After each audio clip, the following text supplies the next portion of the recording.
তৃষিত লোক সকলে আস পিব জীবন জল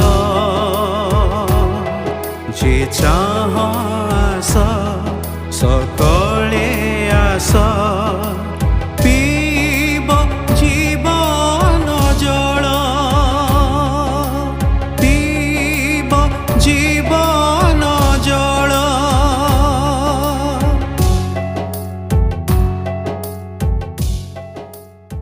प्रिय श्रोता बंधु प्रभु श्रीकृष्ण पवित्र नाम आपण को शुभेच्छा। पवित्र बाइबल माथ्यू लिखित सुसमाचार 12 अध्याय 42 पदरे आमे एपरि पाठ करू।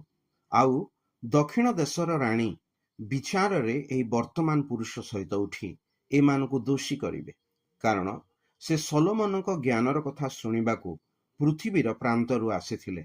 आउ देख सोलोमनकर अपेक्षा महत् विषय ए स्थान रे अछि।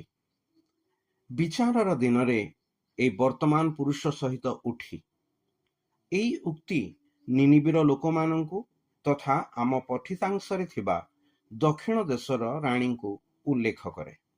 विचारर दिन सही दिन अटे जेतेबेले समस्त मनुष्य को यार सम्मुखीन हेबाक हबो, कारण जो मनुष्य को ईश्वर निर्दोष करी सृष्टि कले, मात्र सृष्टिकर्ता आज्ञा लंघन करी मनुष्य पाप कला। समस्त पापी मनुष्य निमंते विचारर दिन निरूपित होइअछि।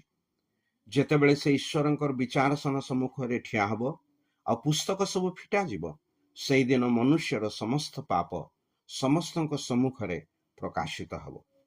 तेणु ताहा पई ईश्वर नरक दंड निरूपण करिसंती। मनुष्य को ई दंड रक्षा करिबा निमंते प्रभु यीशु ख्रीष्ट देहवंत हेले, पुणी समस्त मानव जातिर पापर बोझ आपे बहन करी क्रूसरे आपना को बलि कले, मनुष्यर दंड भोग कले, पुणी तृतीय दिन रे मृत्यु उत्थित हेले, जेपरी जे केही प्रभु श्रीकृष्ण ठारे विश्वास करी ताहांको निज जीवनर त्राणकर्ता और प्रभु रूपे ग्रहण करे, से पाप क्षमा और परित्राण प्राप्त हुए। प्रभु श्रीकृष्ण ठारे विश्वास करी आपण जेपरी ईश्वरंकर सम्मुख रे दंड भोगिबाकू ठिया न हेबे, एथिपाई ईश्वरंक ठारे आपणक पई आमर प्रार्थना।